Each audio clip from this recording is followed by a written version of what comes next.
Bonjour à tous et bienvenue sur Caro Magic Books. Je vous retrouve aujourd'hui pour vous faire le book haul du mois d'octobre. Du coup, je suis pas très en avance. Donc c'est un bazar sans nom dans la chambre. J'en ai partout. J'ai ceux de novembre, ce qui fait que je galère à retrouver ceux d'octobre. Enfin, c'est le beans. Il y a des livres, je vous mettrai juste la vignette parce que je les ai déjà rangés et franchement, j'ai pas envie de les ressortir. Ça me gave un petit peu parce que voilà, c'est rangé. J'ai pas envie de tout redéménager. En plus, on a fait un gros rangement la semaine, non, pas la semaine dernière, la semaine d'avant. On a fait un gros rangement sur le, en bas. Donc voilà, pareil, j'ai enlevé des livres aussi. J'ai reculé un petit peu parce que ouais, c'est un peu loin. À peu près, pardon. Ouais, j'ai enlevé des livres. Par contre, j'ai pas filmé ni rien parce que je fais ça assez vite. Même si j'aurais bien vous faire une vidéo unhaul, j'avais commencé à ranger une partie, mais j'ai commencé à faire la vidéo, mais je l'ai pas, je l'ai pas fini. Enfin, c'est le bazar. Puis là, je me dis, bah c'est bien, t'as rangé en bas, notamment les livres, et tu vas devoir en ranger plein, parce que j'aimerais bien quand même. Ouais, le super truc, ce serait d'arriver en plus à ranger les livres après. Mais voilà, je vais peut-être pas faire durer ça 3 heures, donc je vais commencer tout de suite par les services de presse. Alors, comme il y en a qui sont déjà rangés, je vous mettrai, je vous l'ai dit, je crois déjà, je me répète en plus, je vous mettrai la vignette. Donc, je vais les prendre dans l'ordre dans lequel je les ai reçus pour pas en oublier. Le tout premier, c'est le Haut-Mal de Pierre Léoté, pardon, aux éditions de L'Homme sans nom. Je ne sais plus si je vous ai déjà fait la review. Elle est sur Instagram. Bon, je vais pas trop en parler ici parce que c'est pas un point lecture, mais un book haul. Voilà, que j'ai bien aimé. C'est vrai qu'il y a une petite partie qui est un peu longue au milieu, mais j'ai quand même bien aimé le roman. Je sais que ça a pas mal divisé.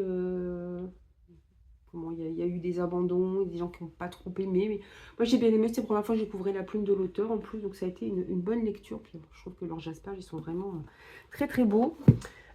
Ensuite, j'ai reçu... je sais de vous les faire dans l'ordre, mais de Pierre-Yves Touzeau, pardon, le second tome de Dolph Forest, ça c'est les secrets de Dolph Forest, pardon, aux éditions La Trace, avec toujours ce loup là qui se promène, qui est très mystérieux. Donc le premier tome c'était Dolph Forest, on suivait Anton qui retournait sur les lieux du drame qu'il a vécu, où il a perdu sa compagne il y a 10 ans, et quand il arrive dans le tome 1, hein, ça c'est dans le tome 1, il croise une jeune femme qui ressemble fortement à sa compagne, et du coup il se pose plein de secrets. Donc on va être dans quelque chose de suspense mystérieux, mais aussi un nature writing avec vraiment une touche écologique et un rapport à la nature, entre l'homme et la nature, très important. Là on va suivre d'autres personnages qu'on avait entrevus dans le tome 1. Là on va en suivre d'autres, et comment dire, ça se termine avec un gros cliffhanger. Donc j'ai hâte de voir la suite qui doit sortir. Je sais pas si c'était noté, mais ça va sortir l'année prochaine, et ce sera le retour à All Forest. Donc, bon, bah, autant vous dire que j'ai hâte d'avoir la suite. Alors, celui-ci, je ne l'ai pas retrouvé. C'est le dernier Joe Collin, pardon, Ces ombres qui peignent ton cœur, qui est dans la même saga que Vintage Kiss. Oui, j'en suis là, je n'arrive même plus à retrouver mes services de presse. Le mettaient tous au même endroit, mais vraiment, je regarde, c'est un bazar. C'est horrible. C'est horrible. Mais bon, c'est comme ça, maintenant que j'ai le temps de ranger. Voilà, donc ça fait par contre, là c'est une romance. Bon, comme je suis partenaire avec Jo Collins, j'avais pris aussi ces romances cette année. J'avais bien aimé les 2 autres tomes comment, qui en fait c'est des personnages différents, mais c'est des personnages qu'on entrevoit dans chaque tome. Et là en fait ça se passe avant les 2 autres tomes de Vintage Kiss. Donc c'est pareil, j'essaierai de penser à vous mettre la vignette. Ensuite, j'ai reçu de la part de Brajolone plusieurs livres, dont The Witcher. Alors c'est pareil, c'est le tome 2. Je vous mettrai aussi la vignette parce que le livre est déjà rangé. Donc ce tome 2, c'est l'épée de la Providence. C'est aussi un recueil de nouvelles. J'ai hâte de lire les romans. Alors ils vont continuer à les sortir sous ce format-là l'année prochaine. Donc je pense que voilà, soit je les demanderai en service de presse, soit je les achèterai, mais ils me plaisent vraiment beaucoup. J'aime bien sous ce format-là. C'est sous ce format-là que je les ai découverts, donc j'ai envie de continuer voilà, ces belles rééditions. Et puis j'ai reçu aussi The Witcher la croisée des corbeaux, qui a été une sortie internationale où on retrouve les débuts de Geralt de Rive quand il était jeune. Donc celui-là, je ne l'ai pas encore lu par contre. Voilà, donc À voir. J'ai reçu aussi de Bragelonne la marque des Maudites de Pommes L de Sombre. C'est dans leur collection Big Bang. Voilà, je vous en avais déjà parlé hein, avec photo de personnage, parce que j'ai rencontré l'autrice lors des Aliénales. Et puis on suit Eza, qui est une maudite. Chaque nuit, l'esprit animal avec qui elle partage son corps prend le relais. Un jour, il ne restera plus que le faucon et la conscience d'Eza disparaîtra. Cela arrivera aussi à sa petite sœur, et plutôt que prévu. Alors le jour où Eza se voit proposer un marché qui pourrait mettre un terme à leur malédiction, elle n'hésite pas. Donc ça a l'air assez mystérieux. Je pensais le commencer plus tôt, j'ai pas encore eu le temps, mais je pense qu'il va se lire quand même assez vite celui-ci. Ensuite, j'ai reçu, alors je pense que ça, je vais les garder notamment pour maintenant, on est le combien aujourd'hui? On est le 24 novembre. Je pense que je vais le garder pour le challenge de la crypte organisé par Jody des livres de la crypte. J'ai reçu les 3 tomes de Gourou de Louis de Maubois. Je remercie l'auteur vraiment de m'avoir envoyé les 3 volumes. Du coup, vu que le 3 sortait dans la foulée, puis c'est vrai qu'il m'avait contacté avant que je parte en vacances. Je dis, bah, au mois d'août, je vais pas être là, donc je préférais, parce qu'après, des fois, la boîte aux lettres, il y en a trop.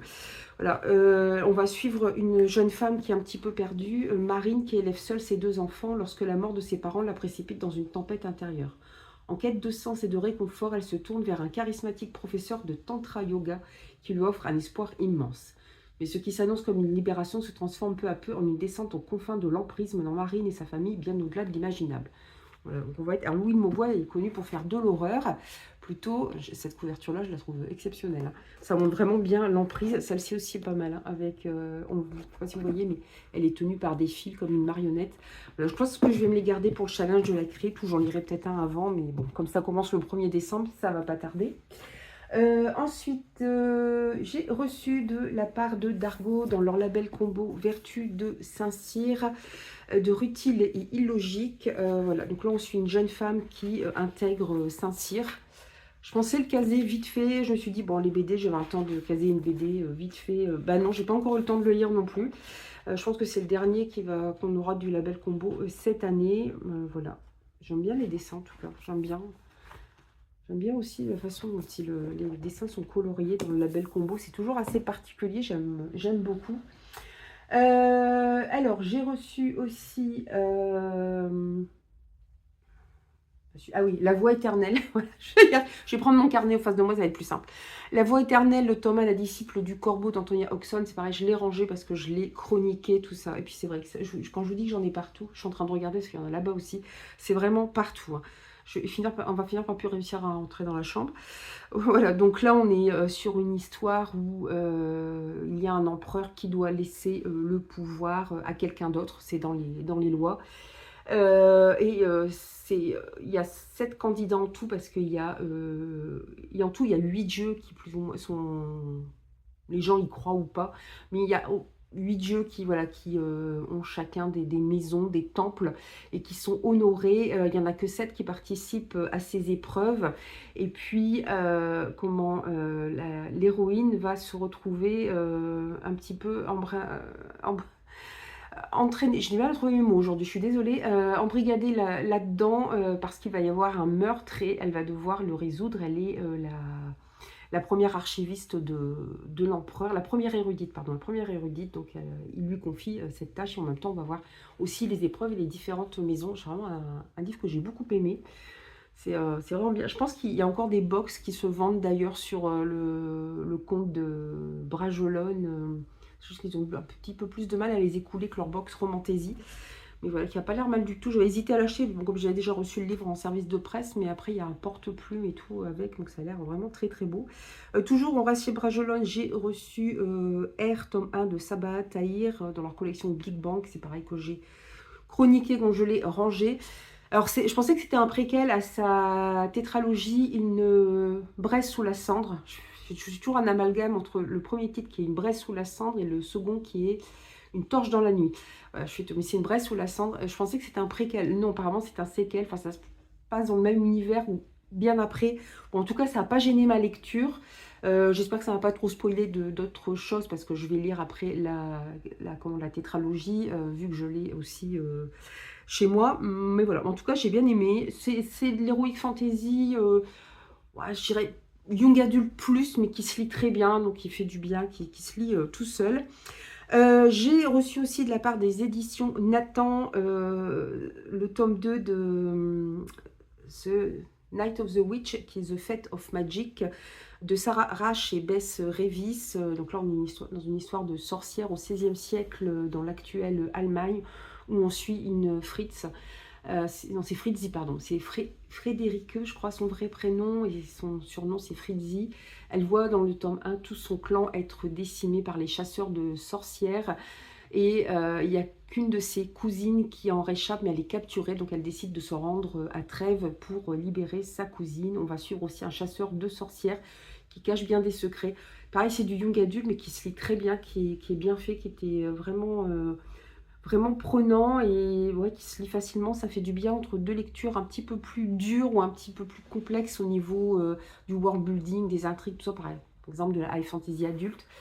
C'était vraiment super. Et c'est une duologie. Donc voilà, donc c'est en 2 tomes, donc ça c'est bien aussi. Alors celui-ci je l'ai, je vais pouvoir vous le montrer.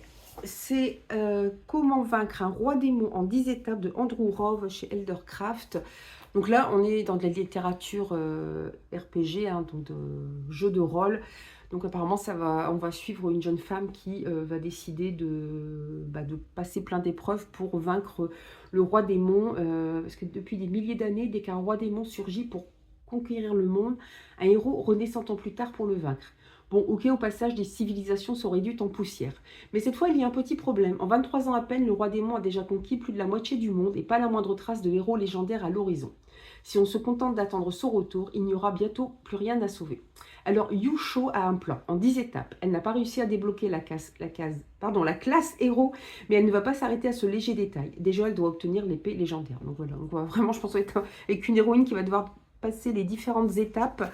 Voilà, la couverture est assez simple, mais j'aime bien leur jaquette. Et il y a une petite poussière dedans. Ah non, c'est pas une poussière, c'est quoi ça? C'était pas une poussière, je sais pas ce que c'était. Bon, super, c'est pas grave.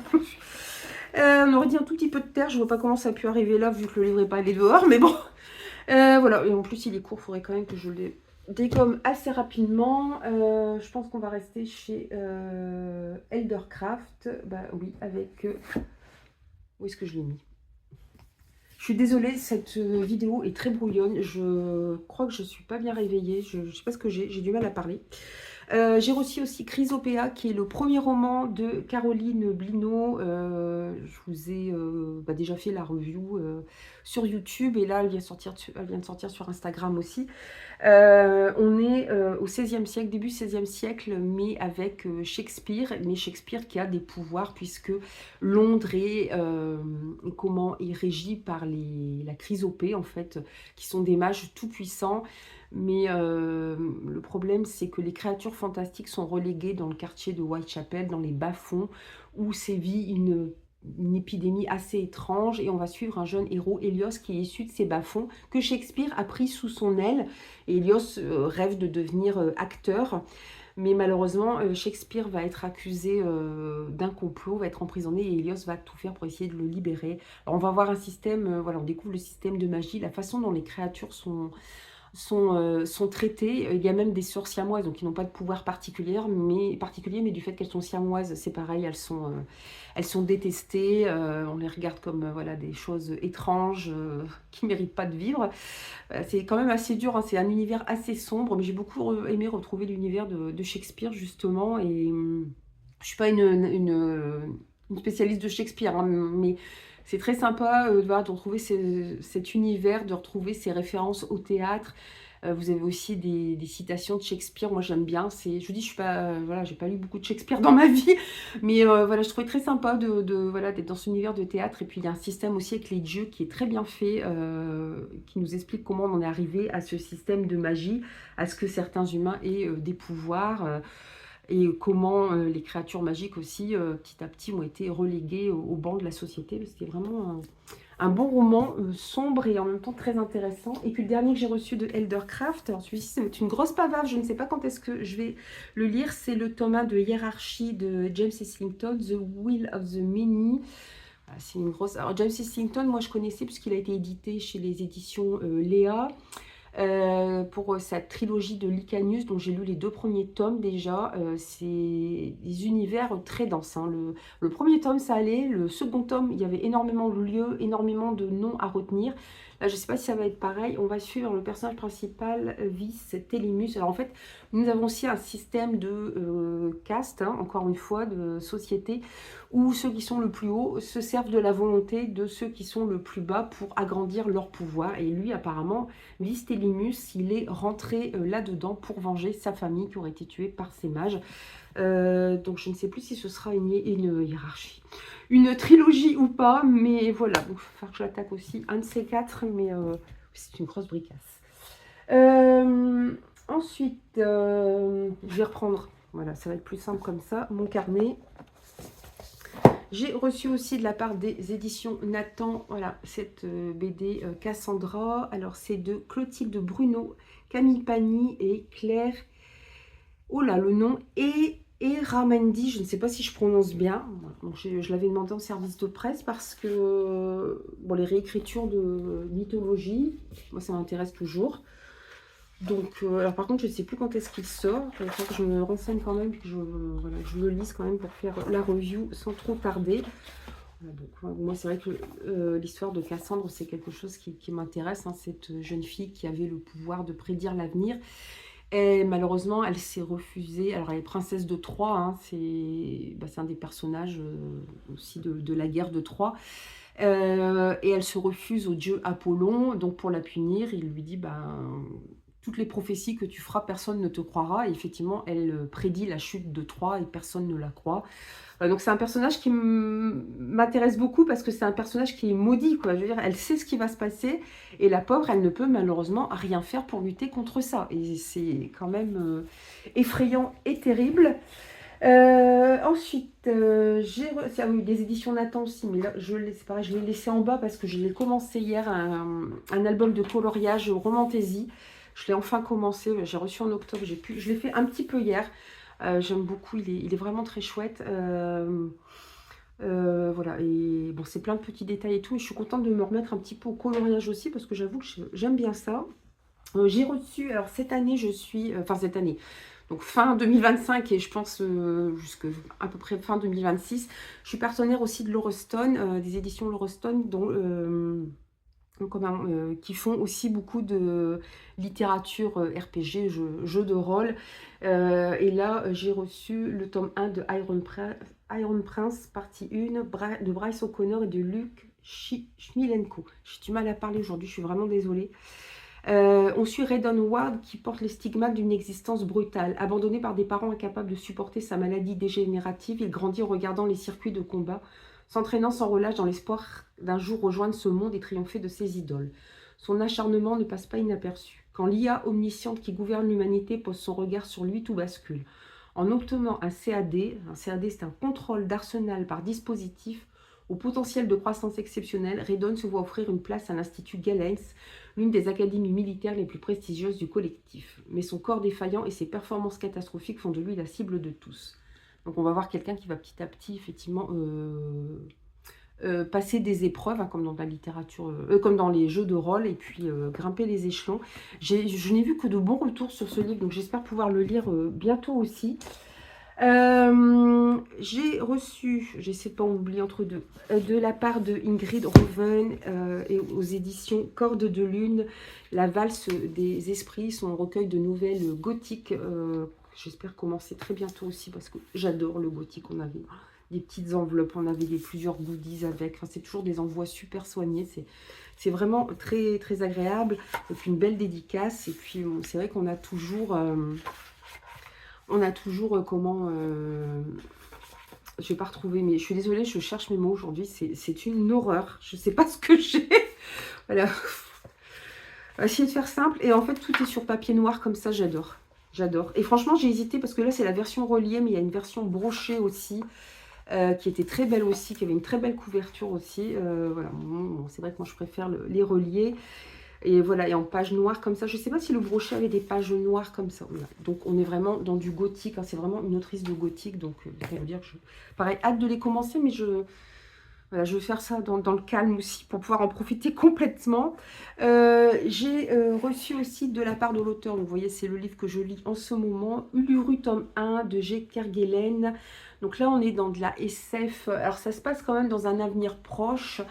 Et on va suivre Joachim, voilà, il travaille dans un labo un labo de génétique en fait, en France, et il est invité par un vieil ami à passer quelques jours en Australie où vit son ami. Et là, en fait, il va découvrir, bon, il se passe plein de choses hein, déjà avant la découverte de une araignée, enfin une espèce d'araignée inconnue jusqu'ici au bataillon et qui aurait des capacités, qui donnerait des capacités assez étranges. Alors là, ils se servent notamment, ils ne mangent pas l'araignée hein, quand même. En plus, il faut qu'ils en gardent de ces araignées pour, voilà, pour pouvoir faire des expériences avec et pouvoir en retirer quelque chose. Et je suis très confuse dans ma façon de résumer les livres, c'est une horreur. Et voilà, en fait, ils se servent notamment des fils que tissent les araignées pour les utiliser en infusion. Et puis voilà, il y a des effets qui sont assez étranges, pas les mêmes selon les personnes. Donc on va suivre plusieurs personnages. Il y a l'ami de Joachim qui va lui faire rencontrer deux hommes des aborigènes. Qui va lui faire rencontrer aussi un Allemand qui vit en Australie, qui est pété de thunes et qui espère encore gagner plus de thunes avec, voilà, avec cette mystérieuse araignée. Il y a un Japonais aussi qui est, voilà, qui est mis dans le coup, qui est aussi pété de thunes, mais lui, plutôt côté, je pense, mafia, ce que j'ai compris. Voilà, donc on a tous ces personnages et on commence à voir les effets de ces fils d'araignée sur les humains. On est aussi, voilà, il y a beaucoup de gens apparemment qui veulent aller en Australie. Je pense que les terres d'Asie et d'Occident ne sont plus aussi agréables qu'avant. Donc il y a beaucoup qui partent en Australie. L'Australie, c'est quand même beaucoup du désert, mais bon. Et puis on suit aussi, il y a une navette qui doit atterrir sur Mars avec des passagers. Donc apparemment, les humains ont déjà commencé à coloniser aussi la planète Mars. Voilà. Il y a plusieurs choses comme ça. Donc là, je ne vais pas vous en dire plus parce que je viens juste de commencer. Alors par contre, il est très dense. Parce que c'est écrit, voilà, assez serré, assez petit. Ça va, j'ai eu peur parce que moi qui n'ai pas une super vue, j'ai eu peur que ce soit un peu compliqué, mais non, ça se lit bien. En plus, il y a des réflexions du fait qu'il rencontre des autochtones en Australie. Il y a aussi une réflexion sur le mode de vie des autochtones en Australie et notre mode de vie à l'occidental. Et puis, cette course qu'on a à toujours plus, quoi, en fait, c'est intéressant. Puis ça fait pas que effleurer le sujet, ça va un petit peu plus profondément. Je pense que ça va encore aller plus profondément après. Vu le résumé, en plus, voilà, je pense qu'il va se passer pas mal de choses. Et voilà, pour l'instant, c'est pas mal. Je fais la deuxième partie, donc, et c'est un Thomas, mais il est bien costaud quand même. Ensuite, j'ai reçu, alors c'est la première fois que la maison d'édition me contacte et ils m'ont proposé de m'envoyer une de leurs dernières nouveautés, qui est Frankenstein de Marie Shelley aux éditions Calidor. Donc dans cette superbe édition, c'est un livre que je voulais relire, que j'ai lu, je crois que j'étais étudiante quand je l'ai lu. Donc ça remonte, hein. Voilà, les illustrations sont superbes. J'adore ce qu'ils font chez Calidor, c'est magnifique. Je m'étais acheté leur Dracula aussi, je trouve ça simplement magnifique. Voilà, je pense que c'est un classique que je vais relire avec beaucoup de plaisir. C'est vraiment très beau. Je me demande si je vais pas le mettre aussi dans ma pile challenge les livres de l'écrit, parce que je crois qu'il faut mettre un classique. J'ai reçu, ah oui, là je l'ai plus avec moi, ah oui, je l'ai reçu dans le cadre d'une masse critique Babelio,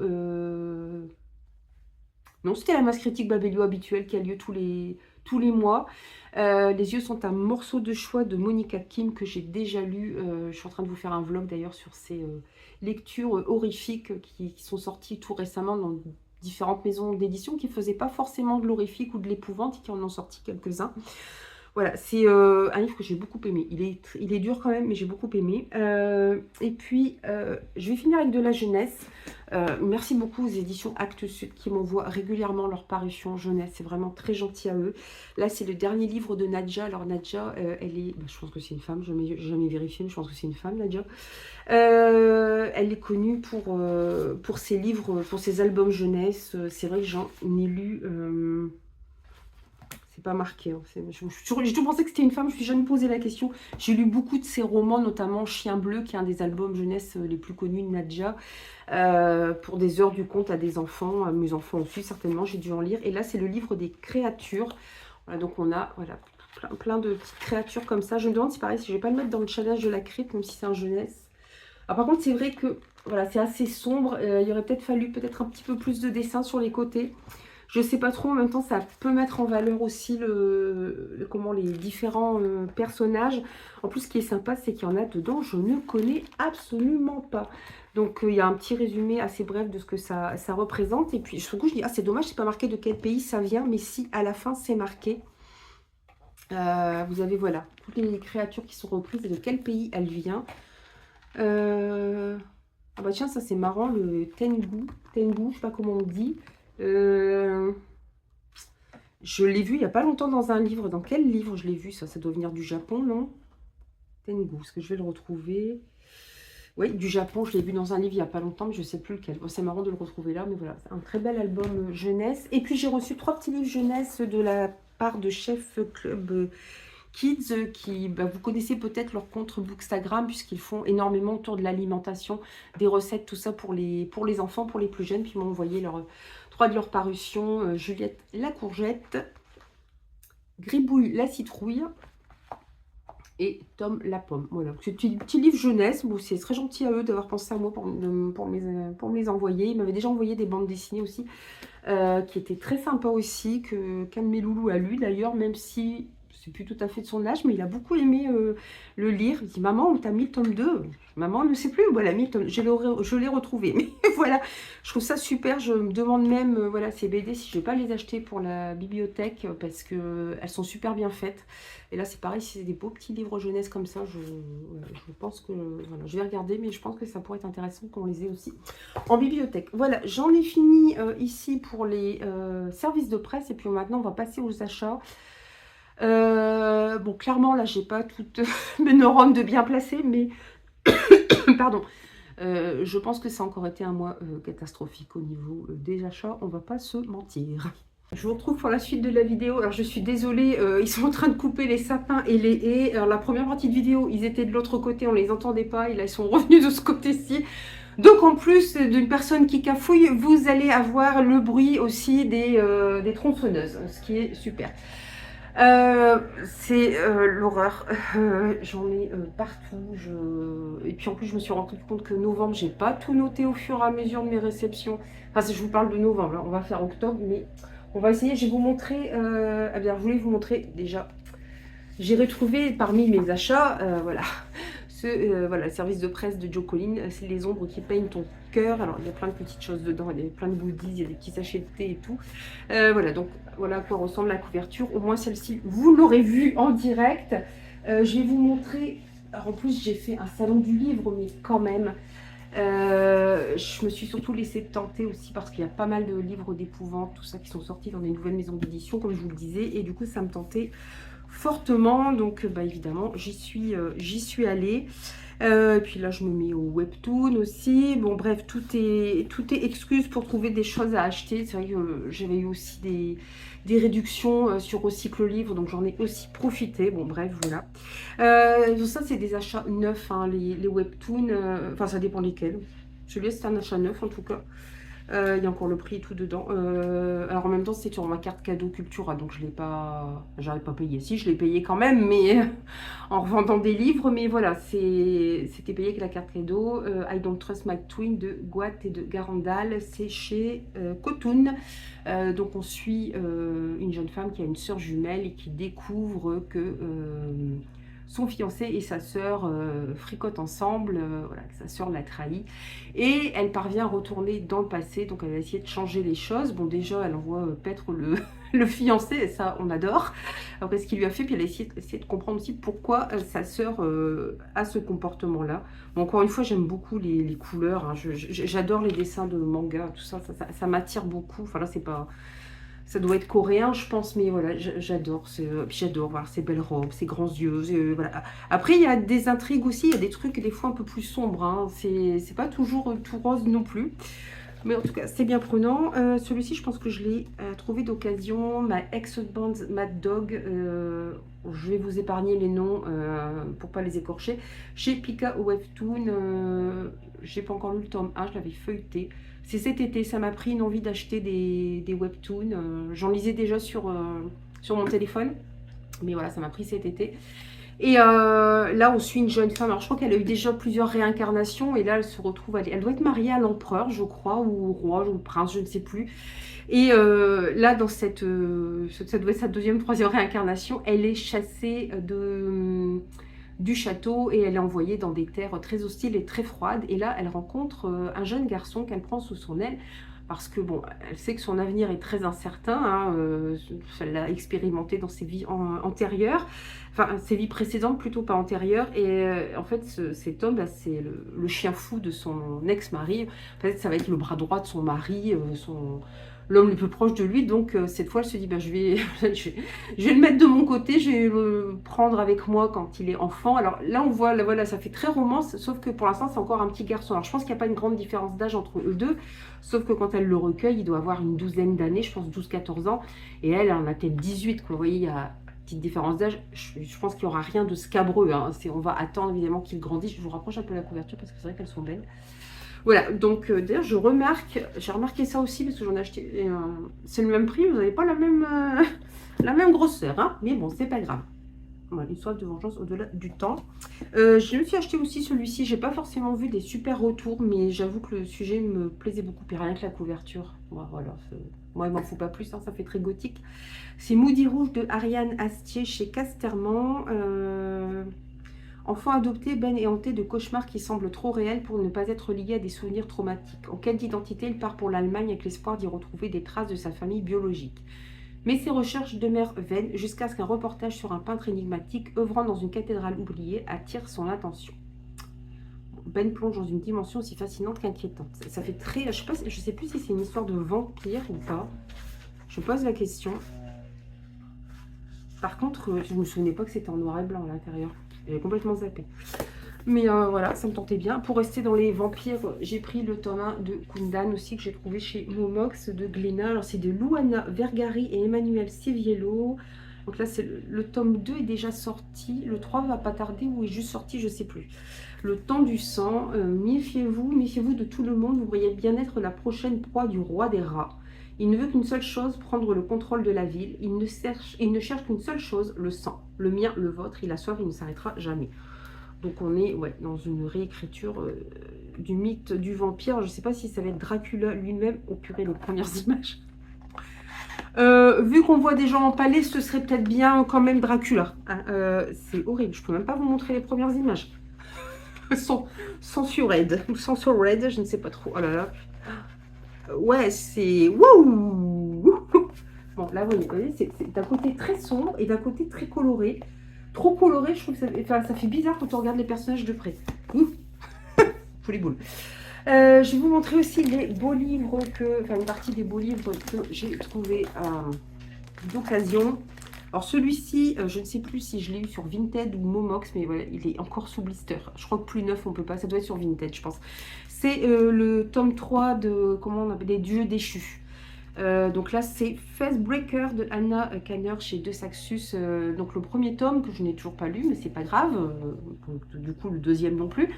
On suit une jeune fille qui, en fait, on est dans un monde où les dieux sont chassés et tués. Et cette jeune fille, l'héroïne, veut... Décidément... J'ai jamais réussi à vous parler correctement. C'est une tueuse de dieux puisque sa famille apparemment a été décimée par les dieux, si j'ai bien compris. Et elle rencontre une jeune fille, enfin, un dieu qu'elle doit tuer, mais aussi une très jeune fille qui est liée à ce dieu. Et si elle fait du mal à ce dieu, la jeune fille meurt aussi. Du coup, je pense qu'ils vont essayer de trouver une solution. Ça va peut-être partir vers quelque chose, peut-être un petit peu de romance, je sais pas trop. Ça me tentait beaucoup. En plus, j'avais tous acheté comme ça en collector, même si maintenant je me calme un petit peu sur les collectors, notamment chez De Saxus et tout.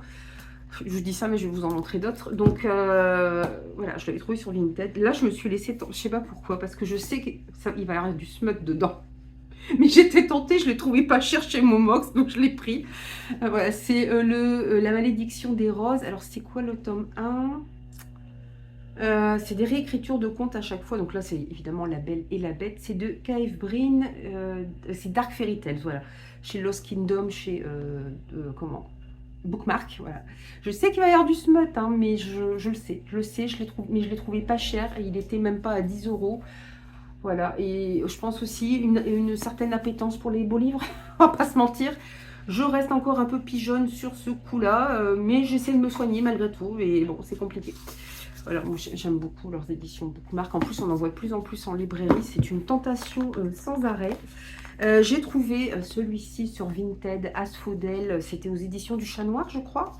Ou c'est... Il me semblait que c'était aux éditions du Chat Noir, mais... Alors attendez, je vais vous montrer tout le pack.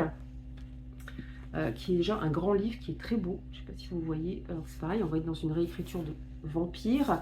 C'est de Louise Lebar et... J'arrive pas à lire le nom, c'est marqué en lettres gothiques. Floquera.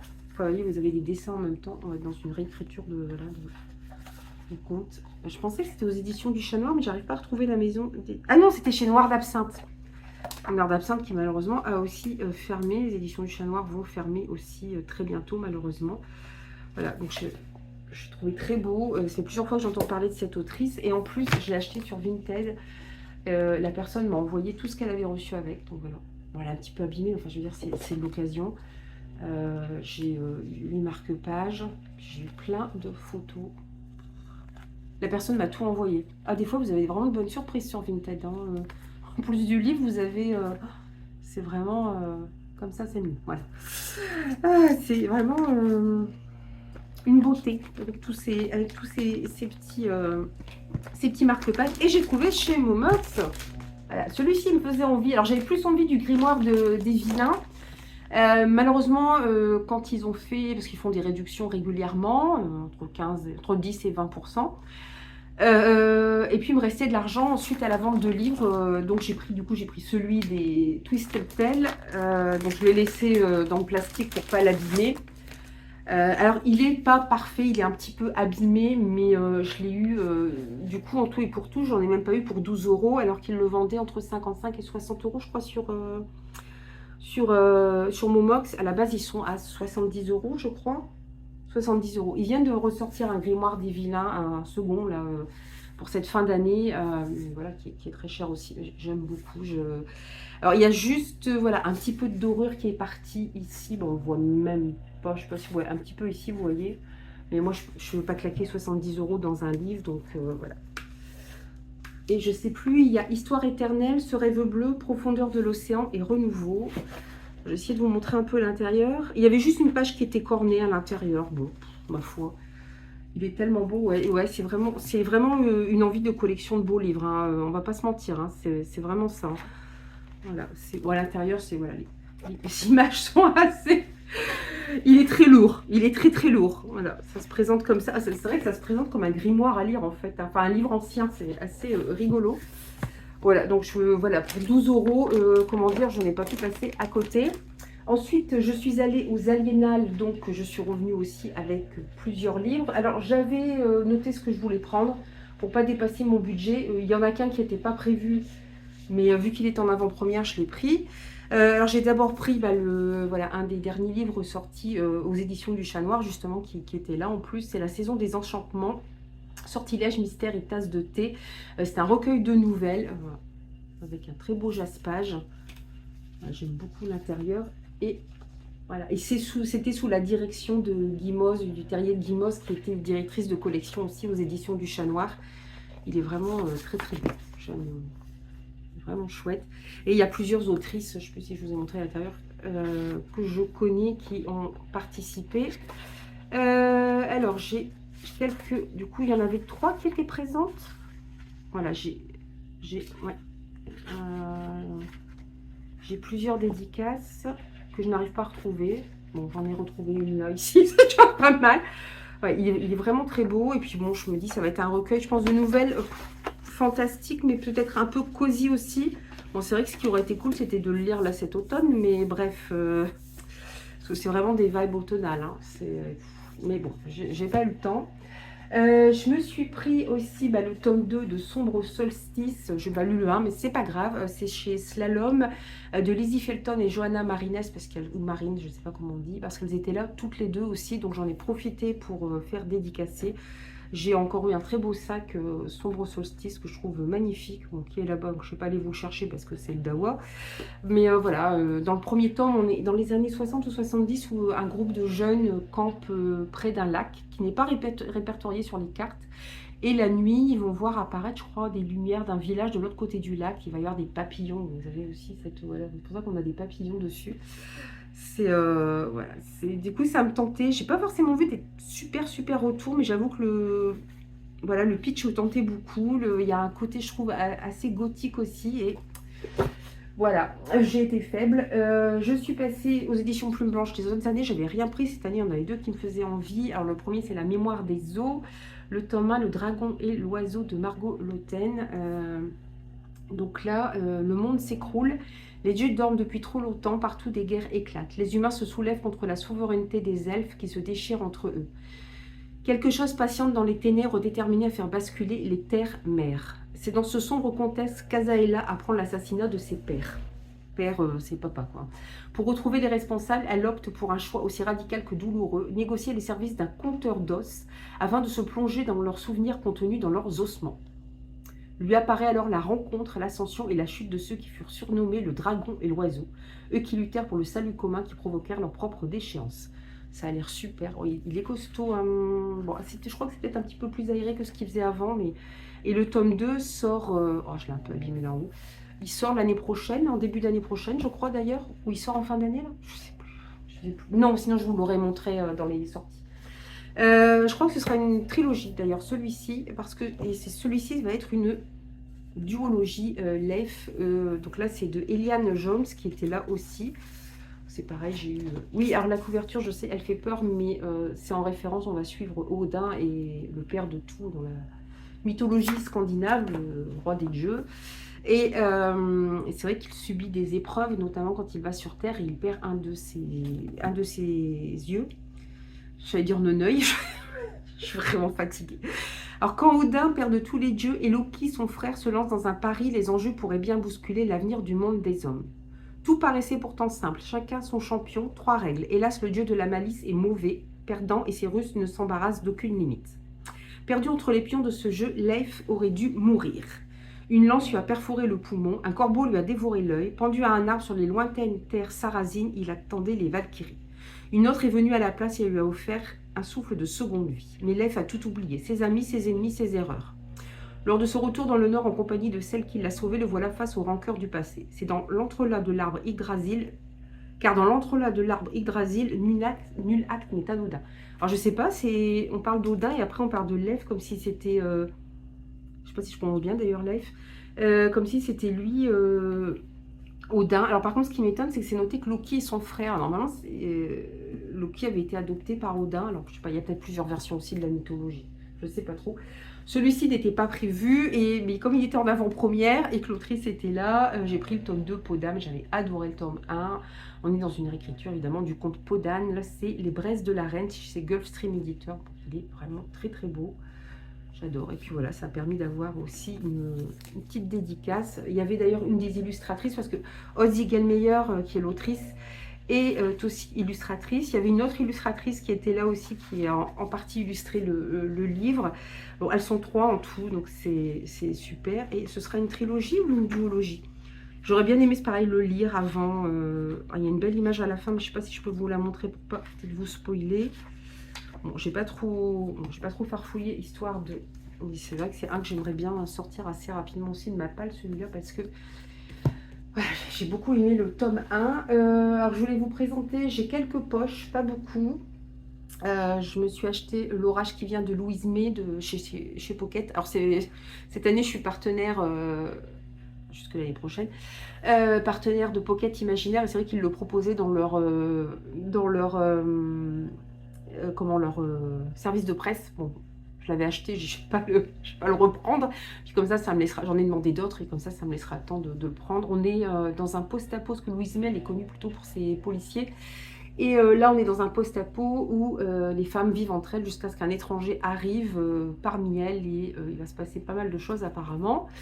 J'ai pris celui-ci parce que celui-ci au départ me tentait pas. C'est la promise au visage de fleurs. C'est un one-shot de Roshani Chokshi. Je suis désolée pour la prononciation.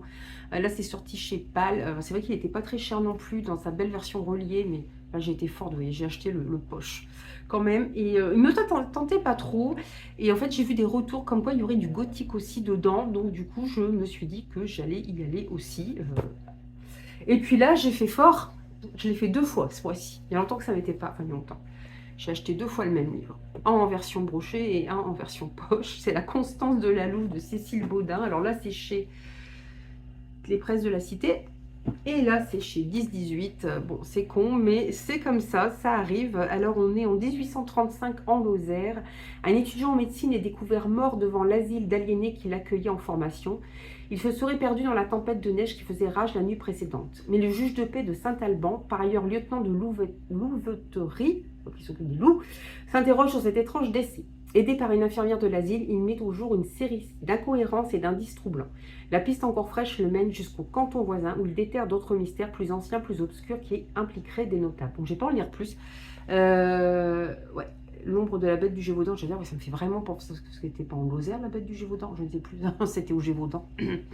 Bref, voilà, la couverture comme ça avec cette louve en plus, puis voilà, le fait que ça se passe au 19e siècle. Je suis désolée, je vous ai perdu. En fait, j'ai mes livres qui se sont écroulés, donc sur le trépied évidemment.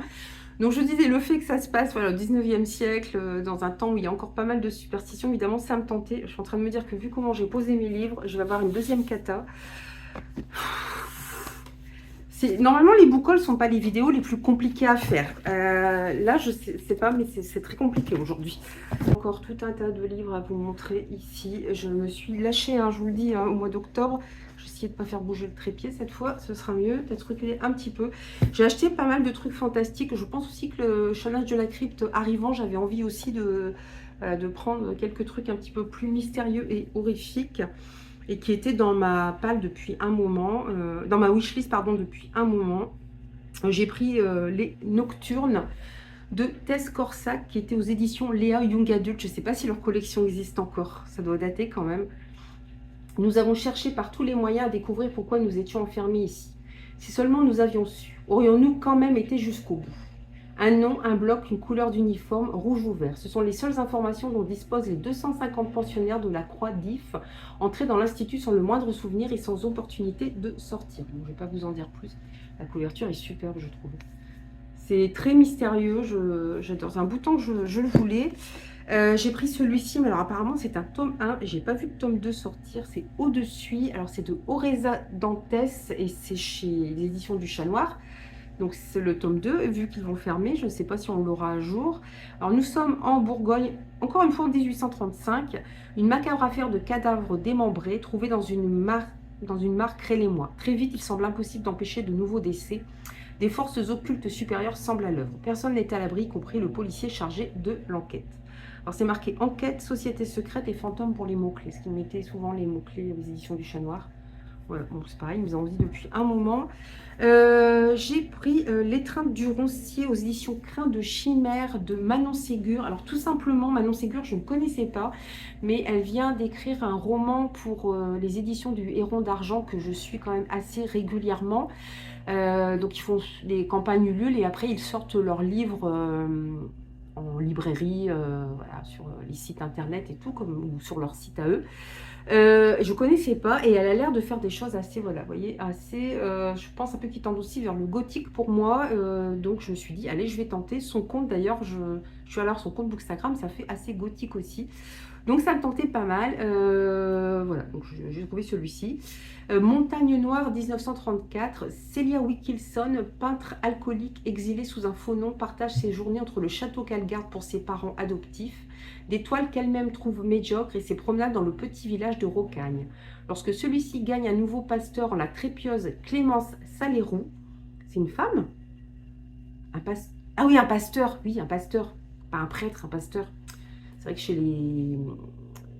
Oh, j'ai du mal à trouver mes mots, mais c'est pas possible. Chez les protestants, il peut y avoir des femmes, mais des femmes pasteurs, oui, c'est vrai. Par contre, je pensais pas que c'était déjà 1934, il y avait déjà des femmes pasteurs. Bon. Sa façade silencieuse commence lentement à s'écrouler, révélant noyades, suicides et manipulations. Rien encore que l'artiste ne puisse supporter. Cependant, lorsque les visions horrifiques de ses cauchemars se mélangent aux événements secouant le voisinage, elle n'a plus d'autre choix que de s'impliquer. Bon, je ne vais pas en dire plus, mais bon, vous comprenez pourquoi j'ai été tentée. Puis alors, cette couverture, elle est tout simplement superbe. Je ne sais plus si c'est celui-ci ou un autre que l'autrice a refait en auto-édité ou ça a changé de maison d'édition. Enfin, elle en a sorti 2 ou 3 déjà et celui qui va sortir bientôt aux éditions du Héron d'Argent. Là, c'est marqué thriller, je pense qu'on va être un peu dans l'horrifique. J'ai pris Rebecca, Esprit déporté de Loïc Schott, qui est en auto-édité et mais qui, je pense qu'on va quand même être dans de l'horreur. Mai 2018, un homme est retrouvé empalé dans le château du Haut-Königsbourg en Alsace. Le tueur laisse un indice troublant, une lettre signée d'un symbole enfantin. La brigade criminelle de Strasbourg, conduite par Sylvain Decker, remonte cette piste mystérieuse. Victime de phénomènes étranges, l'enquêteur voit sa vie basculer lorsqu'il rencontre Rebecca pour la première fois dans un rêve. Qui est ce personnage venu le hanter? Jusqu'où vont le conduire ses investigations? Alors, vu le titre Esprit déporté, et je l'ai vu passer je ne sais plus où, puis, vu les barbelés, je pense qu'on va parler de la Shoah, très clairement. Voilà. Donc, à voir. J'avais très envie de découvrir aussi cet auteur qui, beaucoup, l'horreur, c'est souvent en auto-édité, surtout en France, quoi, c'est bon. Mais raison de plus pour les découvrir, j'ai envie de dire. Celui-ci, bon, voilà. La cover, je n'ai pas résisté. C'est L'échange de Brenna Jovanov chez Michel Lafon. Alors, Mackie Doyle donnerait n'importe quoi pour avoir une vie normale. Jouer de la basse et passer du temps avec la fille solitaire aux yeux pailletés. Mais la petite ville de Gentry cache de sombres secrets. Il y a 16 ans, Mackie a été échangé contre un nouveau-né. Il est un remplaçant. Il vient en fait d'un monde terrifiant où d'obscurs tunnels côtoient des eaux noires et pestilentielles. Lorsque ceux qui l'aiment sont menacés, Mackie n'a pas le choix. Il doit affronter les créatures des entrailles de Gentry. Un combat à mort pour trouver enfin sa place dans notre monde ou dans le leur. Vous voyez pourquoi j'ai... Et ça me fait vraiment penser à la légende des changelins. Vous savez, c'est des légendes qui couraient autrefois au Moyen-Âge, peut-être encore après, peut-être même plus tardivement, à la Renaissance, où on disait que les fées parfois échangeaient des bébés contre des changelins, donc des créatures souvent difformes.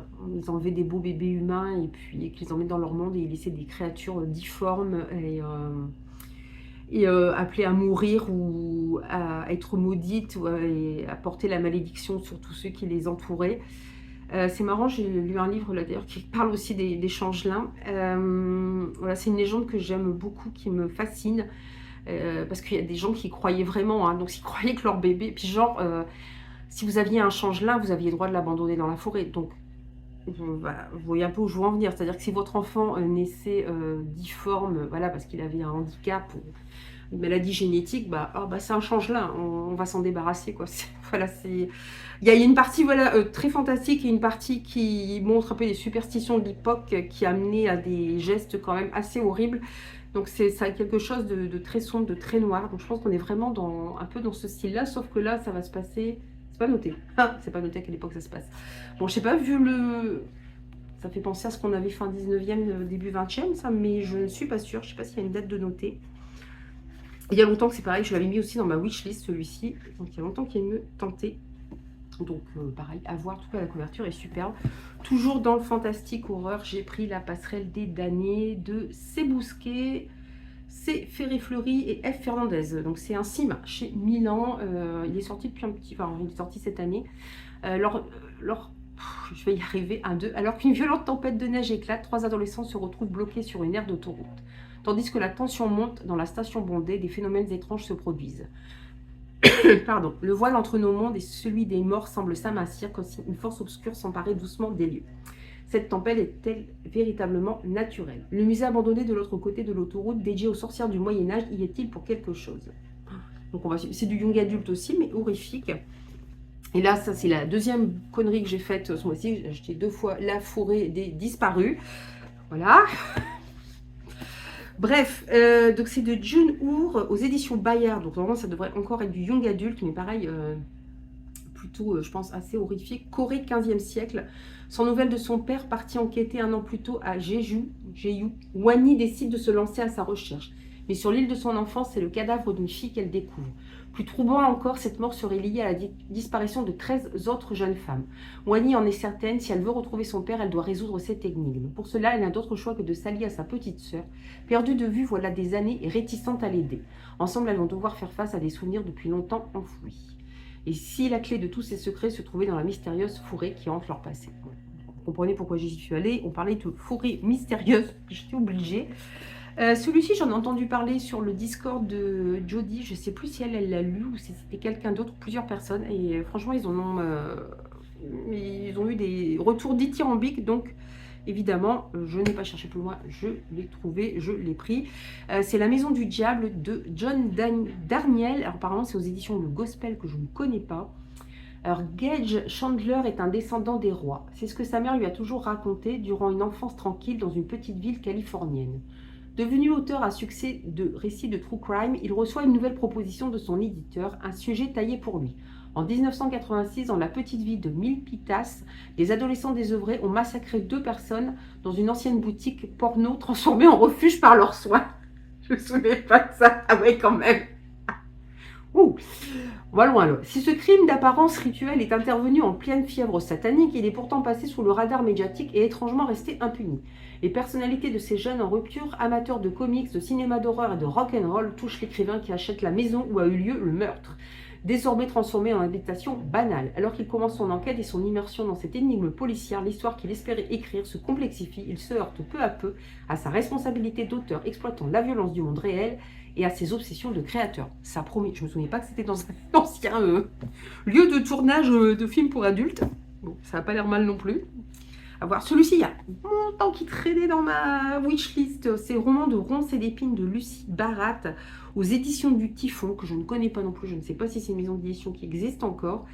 Alors, gothique encore une fois. Enfin, en tout cas, ça promet du gothique. Maintenant, je me méfie. Hein. Méfiez-vous quand on vous parle d'horreur cosmique, de gothique, de body horror. Vous n'allez pas forcément les trouver dans les livres. C'est vraiment, surtout le gothique. Hein. Tout est gothique maintenant. Et c'est con parce qu'il y a des fois des livres, on va passer à côté parce qu'on va partir dans une optique où on se dit, ouais, je vais lire du gothique.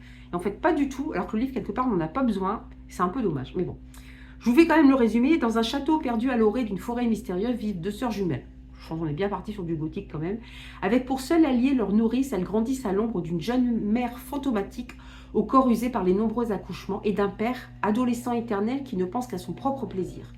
Pour fuir leur vie recluse rythmée par les saisons, les 2 sœurs s'adonnent à de dévorantes passions. La chasse pour l'une, la broderie pour l'autre. Mais dans cette forêt étrange et fascinante, rôde un esprit vengeur. Devront-elles faire front ou se séparer pour vaincre ce qui veut les briser? Bon là carrément on y est, puis alors avec une histoire de forêt mystérieuse, moi je fonce tout de suite. Alors je vais essayer de vous récupérer. Alors ces 3 là, c'est vrai que du coup c'est pour ça aussi que j'ai un petit peu éclaté mes achats. Voilà, c'est une maison d'édition qui ont lancé des collections épouvantes ou qui commencent à se tourner vers l'épouvante. Et du coup je voulais acheter ces livres et je vous ai préparé un vlog d'ailleurs où je lis 4 de ces livres. Le premier c'était... Les yeux sont un morceau de choix que là j'avais reçu en service de presse, et puis j'ai les 3 autres. Alors le premier c'était Notre maison de Marcus Cleaver aux éditions Charleston, hein, donc c'est vrai qu'à la base ils sont pas vraiment dans les éditions d'épouvante. C'est un livre que j'ai beaucoup aimé. Alors je sais que Séverine de Il est bien ce livre l'a lu, il n'a pas trop aimé. Moi j'ai adoré. On est avec un couple, c'est Eve et Charlie. Elles ont acheté une maison isolée pour la retaper, ensuite la revendre. C'est pas la première fois qu'elles font ça. Jusqu'au jour où Eve est seule chez elle, Charlie est au travail et il y a une famille qui frappe à la porte et avec 3 enfants, enfin 2 ados, garçons, une petite fille, le père et la mère. Et le père dit j'ai vécu là enfant, est-ce qu'il serait possible de faire visiter la maison à ma famille? Et évidemment Eve va les laisser rentrer, ce que elle n'aurait jamais dû faire.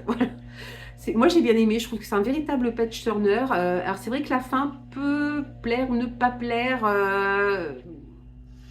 voilà, parce que ça nous laisse sur des interrogations, mais en même temps c'était bien fait, je trouve. Enfin, je trouvais que c'était bien fait. Moi j'ai beaucoup aimé, mais je vous en parle un petit peu plus en vlog.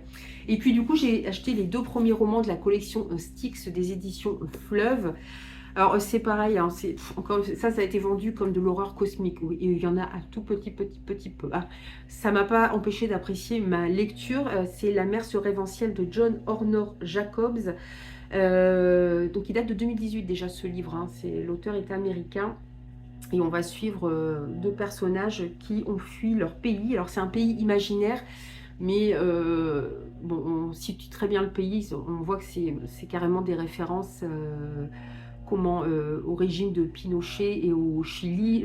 Donc il y a des scènes très dures puisque le poète, je sais plus comment, il a plus qu'un seul œil aussi d'ailleurs, lui décidément les yeux, c'est quelque chose qui revient beaucoup là aujourd'hui. Il a comment je bégaye, c'est une horreur. Bref, donc lui et une autre jeune fille se rencontrent en Espagne où ils ont fui tous les deux leur pays et lui est obligé de retourner dans son pays. Alors lui dit c'est une folie, il y a encore un régime dictatorial et puis il lui demande de s'occuper de son appartement le temps et de son courrier le temps qu'il n'est pas là et elle va tomber sur... Alors il y a un récit dans un récit puisque lui va raconter quand il a été arrêté.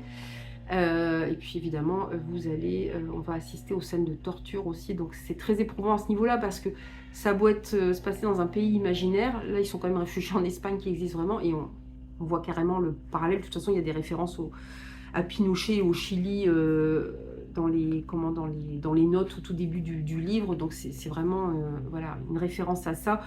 Donc évidemment, on enlevait, on emprisonnait, on torturait, on faisait disparaître. Enfin, c'est vraiment très, très horrible. Oui, il y a un tout petit peu d'horreur cosmique par le biais d'un manuscrit que le personnage masculin principal a trouvé, un manuscrit écrit en plusieurs langues mortes qui est illustré avec des images très space, on va dire, très what the fuck, mais qui font, ouais, qui je pense pourraient faire penser à de l'horreur cosmique, mais en même temps là on peut y mettre la barrière de la fiction, ce qui n'est pas possible avec les scènes de torture. C'est un livre que j'ai beaucoup aimé, mais c'est un livre qui a été très éprouvant. Il me fallait quelque chose de léger après. Malheureusement, je suis partie sur deux livres qui n'étaient pas si légers que ça. Mais bon, je me suis trompée. Enfin, je me suis trompée. Non, je ne me suis pas trompée, mais je ne pensais pas que ce serait aussi dur. C'est une période très sombre. Hein. Après, il a fallu que je lise des livres un peu qui se lisaient un peu plus facilement.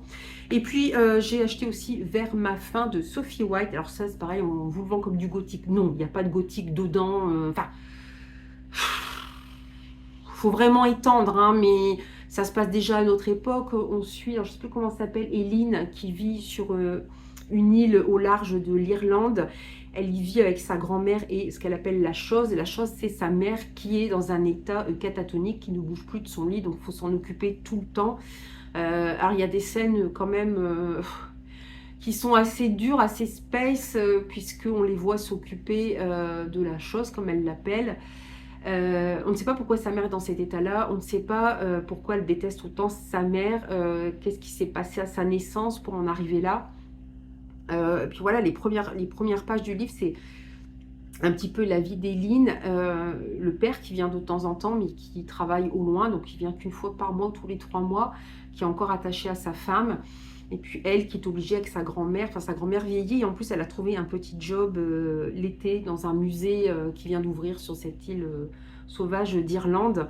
Ils sont d'ailleurs, c'est la dernière maison, pas avant la fin du monde, mais avant les falaises où, voilà, après il n'y a plus rien, sauf si vous voulez vous jeter de la falaise. Si ça sert encore à quelque chose les falaises, mais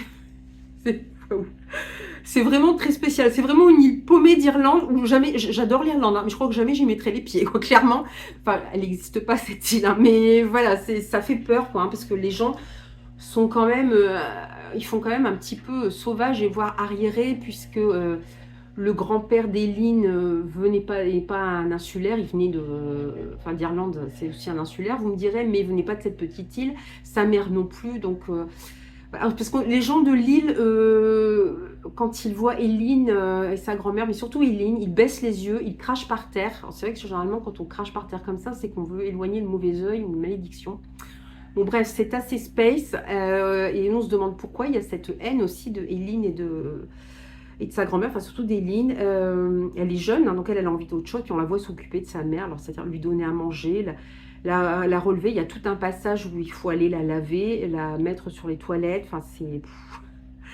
Ça fait penser un peu, on se dit, on est un peu dans un hôpital où, vous voyez, un EHPAD où on s'occupe des personnes âgées, mais sauf que j'espère quand même que dans les EHPAD, alors je sais bien que dans certains endroits non, puisqu'il y a plein de scandales, que les gens s'en occupent de façon un peu plus humaine, parce que jamais elle parle à sa mère le temps qu'elle lui fait tout ça, quoi. C'est des gestes mécaniques. Alors, il n'y a pas de maltraitance, hein.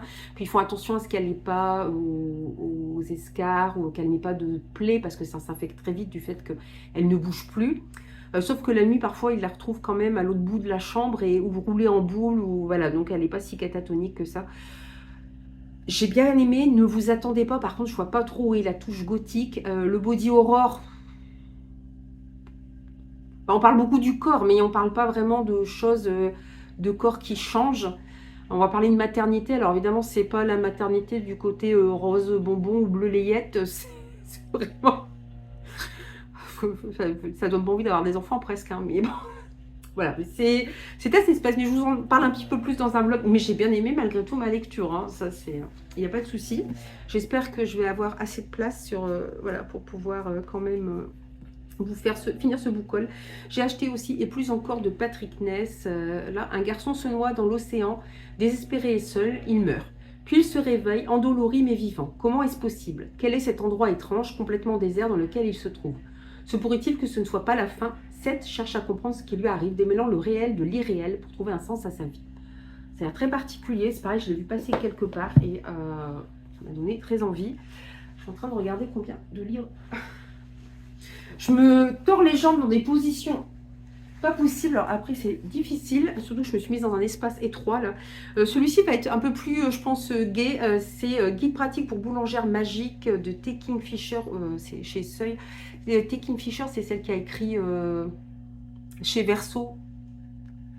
Ah mince, bon, j'ai pas retrouvé le livre, à moins que ce soit noté. Je l'ai d'ailleurs, ce livre, c'est Nettle and Bone, voilà, qui est une sorte de conte de fées, mais revisité avec une héroïne qui veut buter le prince charmant. Là, on est dans quelque chose aussi de, voilà, de magie. Il y a des sorciers puissants capables de commander la foudre et le temps. Et puis, il y a les autres, comme Mona, par exemple. Elle peut parler à la pâte à pain, animer du levain ou faire danser les petits gâteaux. Dans la boulangerie où elle est apprentie, sa magie fait des merveilles. Bon, je vous en dis pas plus parce que j'ai peur de ne pas avoir assez de cette place. Celui-là, c'est pareil. Le murmure des victimes de David Coulon chez Fayard. J'avais déjà repéré à la couverture, je l'avais repéré dans les sorties. Séverine, il est bien celle-là. En plus, on en avait parlé, elle avait beaucoup aimé. J'ai beaucoup aimé aussi. Puis là, j'ai eu l'occasion de rencontrer l'auteur. Donc, en plus, j'ai une petite dédicace sur le livre. Donc, c'est super. Voilà, en plus, il est vraiment très bien. On suit... Enfin, Emma qui vit avec ses tatas, comme elle les appelle. C'est Neima et Audrey, je crois. Je sais plus, qui sont famille d'accueil. Emma a subi le pire avec ses parents. Elles vivent dans une maison dans la forêt assez isolée. Et puis il y a un homme qui va se... Emma raconte que la nuit, elle entend des monstres, elle entend un monstre. Donc on ne sait pas trop ce qu'il y a dans cette maison. Et un mec qui vient d'assassiner sa compagne, se réfugie aussi dans cette maison. Alors c'est bien, parce que je me demandais comment le mec se réfugiait dans cette maison. Ça me paraissait un petit peu space. C'est très bien amené la façon dont c'est fait. Et puis, lui aussi va commencer à entendre des bruits, donc c'est assez étrange. Alors moi, c'est vrai que je me suis dit, arrivé à un peu plus de 100 pages, je me dis, ok, je vois vers quoi on va. Mais en fait, c'est fait exprès, hein. L'auteur dit ce qui va se... Enfin, on va connaître la résolution, mais en fait, ça va beaucoup plus loin. C'est très psychologique, attention, encore une fois, là. Même si on ne revient pas trop sur ce qu'a subi Emma, par contre, on va parler de féminicide. Là, on est quand même sur un gars qui a tué sa compagne. On va aussi avoir des scènes de torture. Voilà. On y assiste. Oui, il y en a une qui, bon, ouais, qui est pas top. Déjà, il y en a une. Et ensuite, on sait aussi, on voit ce qu'a subi la personne. Donc, c'est assez... Je vous préviens, voilà. Moi, j'étais allée vers ça, vous voyez, après avoir lu les deux autres. Je savais que ça allait être du sombre. Je ne m'attendais pas à ce que ce soit si sombre quand même. J'ai trouvé aussi La gloire des Charognes, qui est le dernier livre sorti chez les Trois Nornes. Alors c'est de Caudal, et puis il y a de très belles illustrations à l'intérieur. On va être sur plusieurs histoires, plusieurs nouvelles qui vont en fait se regrouper. Et là, je crois qu'on est dans de la dark fantasy. Dans les steppes de la Grande Friche, une guerre fratricide oppose le peuple céléen aux nomades vélins, Qui des soldats du Margrave ou des guerriers hyènes régneront sur cette terre abandonnée des dieux? Entre conflits religieux et belliqueux, vengeance et sacrifices, sorcellerie et alchimie, nul n'échappera aux trahisons et aux charognards. 4 nouvelles, 4 destins. On va suivre 4 personnages différents, mais bon, je pense qu'il va y avoir un fil rouge. Les 3 Nornes, c'est Lorraine de la chaîne Les Mots de l'Imaginaire, qui est éditrice de cette maison d'édition. J'ai trouvé un mouton électrique, malheureusement ils ont fermé aussi, mais j'ai trouvé un de leurs romans, Envol de Kathleen Jennings. Dans une petite ville du bush australien, une jeune femme réservée reçoit des nouvelles de l'un de ses frères disparus. Un mot qui l'amène à questionner sa propre mémoire de leur disparition du départ de leur père. Entre fantaisie urbaine et horreur gothique, à la Lock and Key, quelque part entre Barbara Kingsolver et Neil Gaiman, une recherche de la vérité emplie de chiens étranges, d'écoles disparues, de monstres maudits et de bouteilles enchantées. Donc ça a l'air assez... Alors par contre, c'est vrai que vous voyez un peu la taille du livre, il n'est pas très grand hein, par rapport à... Je vais prendre celui-là par exemple.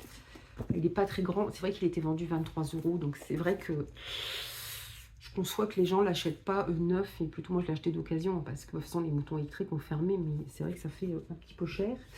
Celui-ci, c'est Ce que je vole à la nuit de Rebecca Benamou. C'est la rentrée littéraire chez HarperCollins. Alors on est dans de la littérature blanche. Mais comme on va parler de Virginia Woolf, ça m'a beaucoup tenté. Et j'ai vu une petite interview de l'autrice sur le site des éditions HarperCollins. Dans une maternité entre nuit blanche et émerveillement, Rebecca se remémore un fragment de son passé. Ses années d'étudiante à Londres, dans une classe singulière où seules les voix et les textes des femmes trouvaient écho. Gravitant autour de la figure de Virginia Woolf, qui a elle-même étudié au King's College, les jeunes femmes apprenaient à lever les silences sur leur propre vie. Je pense qu'on va être dans quelque chose d'assez féministe en plus. C'est génial avec le bruit de la tronçonneuse. Déjà que j'ai du mal à parler, mais alors là, c'est mort.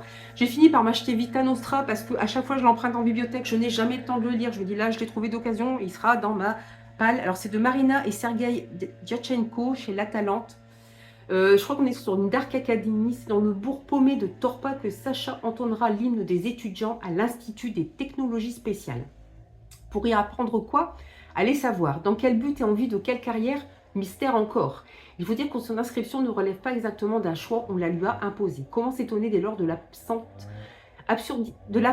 l'apparente absurdité de l'enseignement, de l'arbitraire despotisme des professeurs et de l'inquiétante bizarrerie des étudiants. Apparemment, c'est un truc un peu what the fuck, Dark Academia, mais un peu spécial. Il y a un second tome, mais je sais pas si... Je crois que ce second tome peut être se lire à part.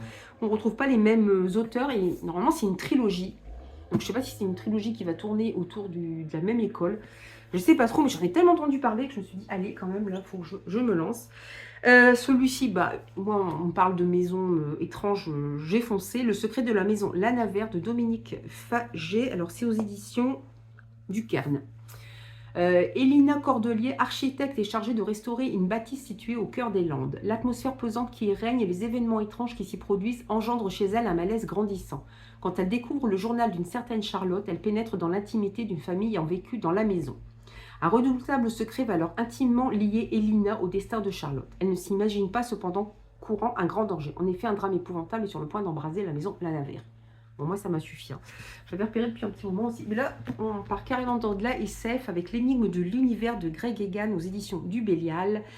Année 2055, utopie autogérée et indépendante au cœur du Pacifique, l'île artificielle d'Anarchia se prépare à accueillir un colloque rassemblant la crème des physiciens du monde entier à l'occasion du centenaire de la disparition d'Albert Einstein. L'ambition est claire, exposer les théories du tout les plus abouties. Ce Graal de la physique censé réconcilier relativité générale et mécanique quantique.